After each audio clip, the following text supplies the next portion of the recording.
1వ అధ్యాయము చదువుకుందామండి. యోహాను సువార్త 1వ అధ్యాయము. అపోస్తలుడైన యోహాను రాసిన సువార్త. మనకు 4 సువార్తలు బైబిల్లో మనం కొత్త నిబంధనలో చూసుకుంటాం. మత్తయి సువార్త, మార్కు సువార్త, లూకా సువార్త, యోహాను సువార్త. అందరికంటే చివరిగా రాసిన సువార్త యోహాను సువార్త. మిగిలిన ఆ అపోస్తులు హతసాక్షులైన తర్వాత యోహాను భక్తుడు రాసిన సువార్త, పరిశుద్ధాత్మ ప్రేరేపణ ద్వారా అపోస్తులుడైన యోహాను రాసిన సువార్త. దీంట్లో మొట్టమొదటిసారిగా ఆది కాండంలో ఏదైతే మొదటి పదము వాడబడిందో అక్కడ నుంచి ఈ సువార్త స్టార్ట్ అయిందండి. ఆది కాండం 1వ అధ్యాయం 1వ వచనం మనం చూసుకుంటే, ఆది అందు దేవుడు భూమి ఆకాశములను సృజించెను. అయితే అదే ఆది అందు కూడా ఇంకొకటి ఏదో నిక్షిప్తమైనది. ఆ ఆది అందు పాత నిబంధన ప్రజలు తెలుసుకునేదో కొత్త నిబంధన ప్రజలు తెలుసుకోవాలని పరిశుద్ధాత్మ ప్రేరేపణ ద్వారా అపోస్తులుడైన యోహాను ఈ సువార్తను రాయడం జరిగింది, పరిశుద్ధాత్మ ప్రేరేపణ ద్వారా. అయితే చదువుకుందాము. మొదటి వచనము. ఆది యందు వాక్యం ఉండెను, వాక్యము దేవుని యొద్ద ఉండెను, వాక్యము దేవుడై ఉండెను. అయితే ఆది యందు వాక్యం ఉండెనంటండి. ఆది యందు అంటే ఆదికి ముందున్నది దేవుడు. ఆది యందు స్టార్టింగ్లో దేవునితో పాటుగా వాక్యం కూడా ఉందంట. వాక్యము దేవుని యొద్ద ఉండెను, ఆ వాక్యమే దేవుడై ఉండెను. హల్లెలూయా. అందుకే జీసస్ క్రైస్ట్ అందరు వర్డ్ ఆఫ్ గాడ్ అంటారు. దేవుని యొక్క వాక్కు, దేవుని యొక్క స్వరము. యేసుక్రీస్తు ప్రభు 2వ రాకడలో ముందుగా మనకు కనిపించే సూచన ఏదంటే బూరధ్వని, స్వరము. అంటే ఒక వాక్కు, ఒక స్వరం మనకు వినబడుతుంది. ఆ దేవుని యొక్క స్వరమే యేసుక్రీస్తు ప్రభువై ఉన్నాడు. తండ్రి అయిన దేవుడు భూమి కలుగును గాక అని అనగానే భూమి కలిగింది, వెలుగు కలుగును గాక అనగానే వెలుగు కలిగింది. ఈ స్వరం ఏదైతే వెళ్తుందో ఆ స్వరమే యేసుక్రీస్తు ప్రభు, ఆ వాక్య యేసుక్రీస్తు ప్రభు అయినాడండి. హల్లెలూయా. ఆది యందు వాక్యం ఉండెను, వాక్యము దేవుని యొద్ద ఉండెను, ఆ వాక్యము కూడా దేవుడై ఉండెను. హల్లెలూయా. ఆయన ఆది యందు దేవుని యొద్ద ఉండెను, ఆయన ఆది యందు దేవుని యొద్ద ఉండెను. ఆయన లేకుండా కలిగి ఉన్నది ఏది కూడా కలగలేదు, ఆయన లేకుండా ఏది కూడా కలిగి ఉన్నది ఏది కూడా కలగలేదు అని వాక్య భాగం మనం చదువుకున్నాం. అయితే ఆయన ఆది యందు దేవుని యొద్ద ఉన్నాడండి. హల్లెలూయా. సమస్తమును ఆయన మూలంగా కలిగి ఉన్నది ఏదియో ఆయన లేకుండా కలగలేదు. సమస్తము కూడా ఆయన మూలంగానే కలిగింది. దేవుడు ఏదైతే పలుకుతున్నాడో అది కలుగుతుంది. ఈ పలికే వాక్య ఏదైతే ఉందో అది ఆయన యేసుక్రీస్తు ప్రభు ఉన్నాడని అపోస్తులైన యోహాను భక్తుడు మనకు ఈ సువార్త ద్వారా తెలియజేస్తున్నాడండి. ఆది యందు వాక్యం ఉండెను, వాక్యము దేవుని యొద్ద ఉండెను, ఆ వాక్యమే దేవుడై ఉండెను. ఆయన ఆది యందు దేవుని యొద్ద ఉండెను, సమస్తమును ఆయన మూలంగా కలిగి ఉన్నది ఏది కూడా ఆయన లేకుండా కలగలేదంటండి. హల్లెలూయా. ఆయనలో జీవం ఉండెను, ఆ జీవము మనుషులకు వెలుగై ఉండెను. జీవము ఆయనలో ఉండెను. దేవుడు ఆదామును చేసి జీవవాయువును నాసికా రంధ్రంలో ఊదగా, అంటే ఆ వాక్యము ఆ జీవము యేసుక్రీస్తు ప్రభు అయినాడండి. హల్లెలూయా. మొదటిగా ఆయన వాక్యమై ఉన్నాడు, రెండవదిగా ఆయన జీవమై ఉన్నాడు. ఆయన జీవమై ఉండెను, ఆయన ద్వారానే సమస్త జీవులకు జీవం కలిగెను. ఆ జీవము మనుషులకు వెలుగై ఉండడంట. హల్లెలూయా. ఇంకా ఆయన ఏమై ఉన్నాడంటే ఆయన వెలుగై ఉన్నాడంట. ఆయన వెలుగై ఉన్నాడు. ఆ వెలుగు చీకట్లో ప్రకాశించుచున్నది కానీ చీకటి దాన్ని గ్రహింపకుండెను. ఆ వెలుగు అంటేనే ఎక్కడైనా ప్రకాశించేదండి. వెలుగు ఇట్లా లైట్ వేసామంటే ఆ రూమ్లో ఉన్న అన్నీ కూడా మనకు కనిపిస్తుంటాయి, ఆ స్థలంలో ఉన్న అన్నీ కూడా మనకు కనిపిస్తూ ఉంటాయి. అయితే ఆ వెలుగు చీకటి మీద కూడా ప్రకాశిస్తుందంట, కానీ ఆ చీకటి దాన్ని గ్రహించలేకపోతుంది. హల్లెలూయా. హల్లెలూయా. దేవుని యొద్ద నుండి పంపబడిన ఒక మనుష్యుడుండెను, అతని పేరు యోహాను. అతని మూలంగా అందరూ విశ్వసించినట్లు అతడు ఆ వెలుగును గూర్చి సాక్ష్యం ఇచ్చుటకు సాక్షిగా వచ్చెను. హల్లెలూయా. అయితే కొత్త నిబంధనలో మొట్టమొదటిగా మనం చూసుకున్నట్టయితే బాప్తిజం ఇచ్చు యోహాను యేసుక్రీస్తు ప్రభువు కంటే ముందుగా ఈ భూమి మీదకి పంపబడ్డాడు. దేవుని చేత పంపబడ్డ ఒక మనుష్యుడున్నాడు, అతని పేరు యోహాను. అయితే దేవుని యొక్క రాజ్య సువార్తను గురించి ప్రకటించడానికి ఆయన భూమి మీదకి పంపించబడ్డాడండి. హల్లెలూయా. అతడు ఆ వెలుగై ఉండలేదు గాని ఆ వెలుగును గూర్చి సాక్ష్యం ఇచ్చుటకు అతడు వచ్చెను. అయితే అతడు ఆ వెలుగై ఉండలేదు కానీ ఆ వెలుగును గూర్చి ముందుగా సాక్ష్యం ఇవ్వడానికి ఆయన భూమి మీదకి రావడం జరిగిందండి. యోహాను అతడు వెలుగై ఉండలేదు, కాకపోతే అందరూ విశ్వసించినట్లుగా, అందరూ మారు మనసు పొందినట్లుగా ఏదైతే యెషయా ప్రవక్త ప్రవచించాడో అరణ్యంలో వినబడుతున్న ఒకటి స్వరము అని చెప్పేసి ఆ యొక్క స్వరము యోహానులాగా ఈ భూమి మీదకి రావడం జరిగిందండి. హల్లెలూయా. అతడు ఆ వెలుగై ఉండలేదు గాని ఆ వెలుగుని గూర్చి సాక్ష్యం ఇచ్చుటకు అతడు వచ్చెను. నిజమైన వెలుగు ఉండెను, అది లోకంలోనికి వచ్చు ప్రతి మనుష్యుని వెలిగించున్నది. నిజమైన వెలుగు అనేది ఒకటి ఉందండి, అది లోకంలోనికి వచ్చి ప్రతి మనుష్యుని కూడా వెలిగిస్తుంది. హల్లెలూయా. ఆయన లోకంలో ఉండెను, లోకం ఆయన మూలంగా కలిగను గాని లోకం ఆయన్ను తెలుసుకొనలేదు. ఆయన లోకంలో ఉన్నాడు. హల్లెలూయా. ఆయన లోకంలో ఉన్నాడు. మన పితరులు మన్నాను భుజించినను వారు చనిపోయినారు, కానీ జీవాహారము నేనే అన్నాడండి. ఆయన లోకంలో ఉన్నాడు, ఆయన జీవించి ఉన్నాడు, కానీ లోకం మాత్రం ఆయనని తెలుసుకోవట్లేదు.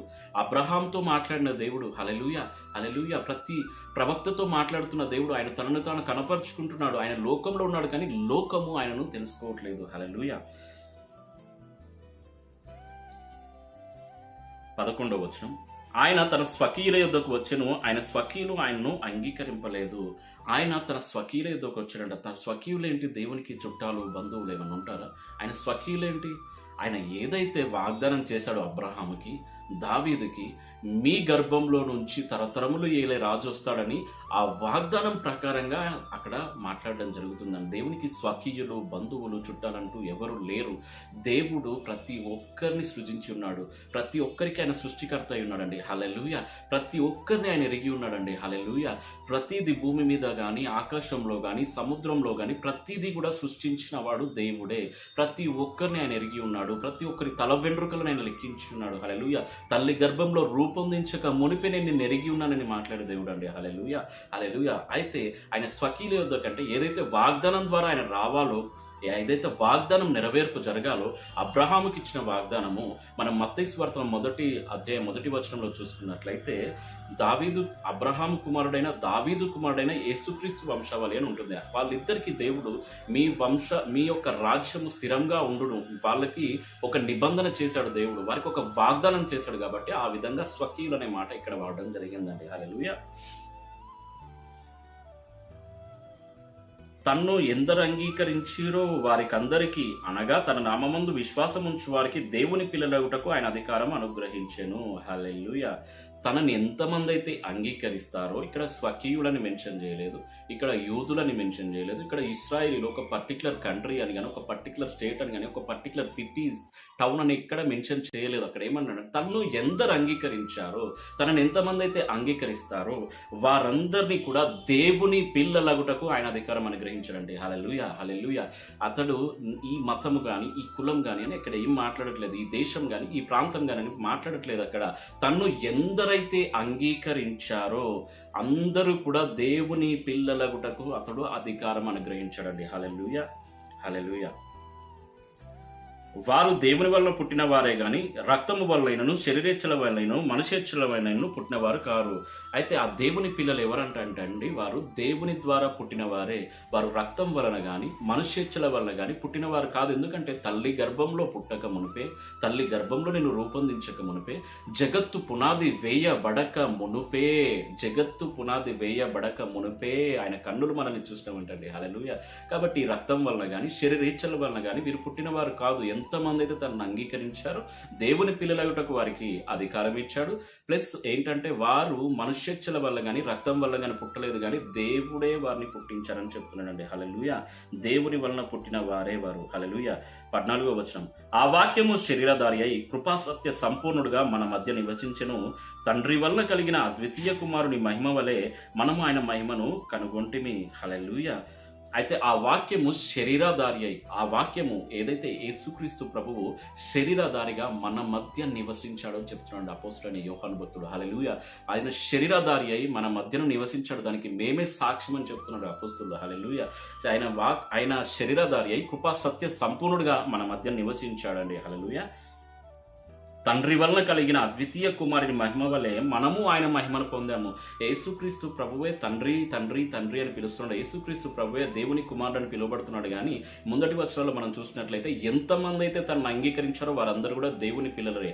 హల్లెలూయా. అద్వితీయ కుమారుని మహిమను మనకు కూడా ఇచ్చాడని చెప్తున్నాడండి. హల్లెలూయా. అంటే దేవుణ్ణి ఎంతమంది అయితే ఎరిగారు, దేవుణ్ణి ఎంతమంది అయితే నమ్ముకున్నారు, దేవుణ్ణి ఎంతమంది అయితే బాప్తిజం ద్వారా అంగీకరించారో వారందరూ కూడా దేవుని పిల్లలగుటకు దేవుడు అధికారం అనుగ్రహించాడు. అంటే మనం కూడా దేవుని పిల్లలమే. యేసుక్రీస్తు ప్రభువు సన్ ఆఫ్ గాడ్ అని ఏ విధంగా పిలువబడుతున్నాడో, దేవుని కుమారుడు అని ఏ విధంగా పిలువబడుతున్నాడో, అదే అద్వితీయ కుమారుని మహిమ నీకు కూడా ఈరోజు దేవుడు అనుగ్రహించాడని మాట్లాడుతున్నాడండి. హల్లెలూయా. యోహాను ఆయనను గూర్చి సాక్ష్యం ఇస్తూ, నా వెనుక వచ్చువాడు నాకంటే ప్రముఖుడు గనక ఆయన నాకంటే ముందటివాడు ఆయననియు నేను చెప్పినవాడు ఈయనే అనియు ఎలుగెత్తి చెప్పెను. హల్లెలూయా, హల్లెలూయా. ఆయన పరిపూర్ణతలో నుండి మనమందరము కృప వెంబడి కృప పొందితిమి. అయితే బాప్తిజం ఇచ్చే యోహాను ఆయన గురించి సాక్ష్యం ఇచ్చి ఏమన్నాడంటే, నా వెనుక వచ్చువాడు నాకంటే ప్రముఖుడు, నాకంటే గొప్పవాడు. హల్లెలూయా. కనుక ఆయన నాకంటే ముందటివాడు ఆయను. నేను జస్ట్ ఆయనను గూర్చిన ఒక సాక్ష్యం చెప్పడానికి మాత్రమే వచ్చాను. నేను పంపబడిన వాడను మాత్రమే. కానీ నేను ఆయనను కాదు అని ఆయన ఒప్పుకున్నాడు. నేను ఆ మెస్సయ్యని కాదు, నేను ఆ క్రీస్తుని కాదు. నా వెనుక వచ్చేవాడు నాకంటే గొప్పవాడు, నాకంటే ప్రముఖుడు కాబట్టి ఆయన నాకంటే మొదటివాడు ఆయను అని చెప్తున్నాడండి. హల్లెలూయా. నేను చెప్పినవాడు ఈయనే అనియు ఎలుగెత్తి చెప్పెను. ఆయన పరిపూర్ణతల నుండి మనం అందరము కృప వెంబడి కృపను పొందుతిమి. ఆ దేవుని యొక్క పరిపూర్ణతల నుండి మనము కృప వెంబడి కృపను పొందామండి. హల్లెలూయా. ఇది కృపకాలం అండి. దేవుడు ఉచితంగా దొరికే సమయం ఇదండి. హల్లెలూయా. రానున్నవి భయంకర దినములు. ఆల్రెడీ మనము యుద్ధ సమాచారములను గురించి, భూకంపములను గురించి, వరదలను గురించి, బైబిల్లో రాయబడిన ప్రతి ఒక్క వీటి గురించి మనం వింటున్నాం. హల్లెలూయా. అంటే దేవుని రాకడ దగ్గరలో ఉంది. కృప వెంబడి కృప పొందాం. మనం కృపకాలంలో ఉన్నాం కాబట్టి ఈ కృపకాలంలోనే మనం దేవుణ్ణి తెలుసుకోవాలి, దేవునికి ఇష్టానుసారంగా జీవించాలండి. హల్లెలూయా, హల్లెలూయా. ధర్మశాస్త్రం మోషే ద్వారా అనుగ్రహింపబడెను, కృపయు సత్యమును యేసుక్రీస్తు ద్వారా కలిగెను. అయితే ధర్మశాస్త్రము మోషే ద్వారా ఇవ్వబడింది పాత నిబంధన జనులకి. కానీ ఈ కొత్త నిబంధన జనులకి ఏమి ఇవ్వబడింది అంటే కృపయు సత్యమును ఇవ్వబడింది అండి. హల్లెలూయా. కృపయు సత్యమును ఇవ్వబడింది మనకి. హల్లెలూయా. కృపయు సత్యమును యేసుక్రీస్తు ద్వారా కలిగెను. ఎవడైనను ఎప్పుడైనను దేవుని చూడలేదు, తండ్రి రొమ్మునున్న అద్వితీయ కుమారుడే ఆయనను బయలుపరచెను. ఎవరు కానీ ఎప్పుడు కానీ దేవుని చూడలేదు. తండ్రి రొమ్మునున్న అద్వితీయ కుమారుడైన యేసుక్రీస్తు ప్రభువు మాత్రమే ఆయనను బయలుపరచడండి. హల్లెలూయా. అంతకుముందు ప్రవక్తలు దేవుని స్వరం విన్నారు, దేవుని యొక్క సన్నిధిలో నుంచి దేవుని యొక్క సన్నిధిలో ఆయన స్వరాన్ని విన్నారు, ఆయనతో మాట్లాడారు. కానీ ఆయన తండ్రి అని బయలుపరిచింది మాత్రం యేసుక్రీస్తు ప్రభు వారు మాత్రమే. హల్లెలూయా. అందరూ అతను దేవుడిగా మనకి చూపించారు, లేకపోతే సృష్టికర్తగా మనకు చూపించారు. కానీ ఆయన మన తండ్రి అని చూపించింది మాత్రము ఆయన రొమ్మున ఆనుకున్న అద్వితీయ కుమారుడైన యేసుక్రీస్తు ప్రభువు మాత్రమే అని ఇక్కడ చెప్పడం జరిగిందండి. హల్లెలూయా, హల్లెలూయా. 19వ వచనం, నీవెవరవని అడుగుటకు యూదులు యెరూషలేము నుండి యాజకులను లేవీయులను యోహాను వద్దకు పంపినప్పుడు అతడిచ్చిన సాక్ష్యం ఇదే. అయితే అరణ్యంలో అతడు ఒక స్వరం వినబడుతుంది. ఏదైతే బాప్తిజం ఇచ్చే యోహాను పరలోక రాజ్యంను గురించిన, దేవుని రాజ్యంను గురించిన సువార్త ప్రకటించడం ఆరంభం అయిపోయింది. అతని ప్రాజెక్ట్ వర్క్ స్టార్ట్ అయిపోయింది. అయితే అతడు ఎవరు అని కనుక్కోవడానికి ఎవరైతే దేవుడు స్వకీయుడు అని మాట్లాడారో వారందరూ కూడా వెళ్తున్నారండి అక్కడికి. యాజకులు వెళ్తున్నారు, లేవీయులు యోహాను వద్దకు వచ్చి అడుగుతున్నారు.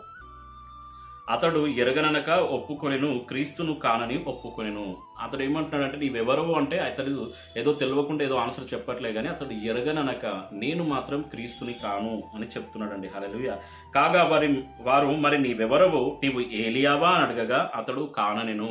కాగా వాళ్ళు అడుగుతున్నారు నీవెవరవు, మరి నీవు ఏలియావా, నీవు ఏలియా ప్రవక్తవా అని అడిగినప్పుడు అతడు కాను అని చెప్తున్నాడండి. హల్లెలూయా. నీవు ఆ ప్రవక్తవా అని అడగగా అతడు కానని ఉత్తరం ఇచ్చాను. కాబట్టి నీవెవరవు, మమ్ము పంపిన వారికి మేము ఉత్తరమివ్వాలని గనుక నిన్ను గూర్చి నీవేమి చెప్పుకొనుచున్నావని ఆయన అడిగిరి. అందుకతడు ప్రవక్త అయిన యెషయా చెప్పినట్టు నేను ప్రభువుతో త్రోవ సరళం చేయడి అని అరణ్యంలో ఎలుగెత్తు చెప్పు ఒక శబ్దము అని చెప్పాను. హల్లెలూయా. కాబట్టి నీవెవరవో నువ్వు చెప్పాలి కదా. నువ్వు ఏలియావు అంటే కాదంటున్నావు, ఆ ప్రవక్తవు అంటే కాదంటున్నావు, ఈ ప్రవక్తవు అంటే కాదంటున్నావు, నీవెవరు, మాకు పంపించిన వారికి మేము సమాధానం చెప్పాలి కదా అని అడిగినప్పుడు యోహాను చెప్తున్నాడండి, ఏదైతే యెషయా ప్రవక్త ప్రవచించాడో ఏమనంటే ప్రభువు త్రోవ సరళం చేయుడి అని అరణ్యంలో వినబడు ఒక స్వరము అది నేనే అని వారితో చెప్తున్నాడండి. హల్లెలూయా. పంపబడిన వారు పరిసయ్యులకు చెందిన వారు నీవు క్రీస్తువైనను ఏలియావైనను ఆ ప్రవక్తవైనను కాని యెడల ఎందుకు బాప్తిజం ఇచ్చుచున్నావని ఆయన అడగగా, కాబట్టి నీవు క్రీస్తువు కానంటున్నావు, నువ్వు ఏలియావు కానంటున్నావు, నువ్వు ఆ ప్రవక్తవు కానంటున్నావు, ఈ ప్రవక్తవు కానంటున్నావు, మరి నీవెందుకు బాప్తిజం ఇచ్చుచున్నావు అనే క్వశ్చన్ వారు అడుగుతున్నారండి యోహాను. అందుకు యోహాను, నేను నీళ్లలో బాప్తిజం ఇచ్చున్నాను గాని నా వెనుక వచ్చుచున్నవాడు మీ మధ్యనున్నాడు, మీరు ఆయన ఎరగరు. ఆయన చెప్పుల వారిని విప్పుటకైనను నేను యోగ్యుడను కానని వారితో చెప్పాను. యోహాను బాప్తిజం ఇచ్చిన యోర్దాన్ నదికి ఆవలనున్న బేతనియలో ఈ సంగతులు జరిగాను. అయితే యోహాను ఏం చెప్తున్నాడంటే నేను నీళ్లలో బాప్తిజం ఇచ్చున్నాను కానీ నాకంటే వెనుకొకడు వస్తున్నాడు, నాకంటే వెనుక వచ్చేవాడు పరిశుద్ధాత్మలో బాప్తిజం ఇస్తాడు. కాబట్టి ఆయన చెప్పుల వారిని కూడా విప్పుటకు నేను యోగ్యుడను కానని వారితో చెప్పాను. యోహాను ఇవన్నీ కూడా యోర్దాను నది నుండి బేతనియకు అవతల ఉన్న స్థలంలో ఇట్లాంటి సంఘటనలు జరిగాయని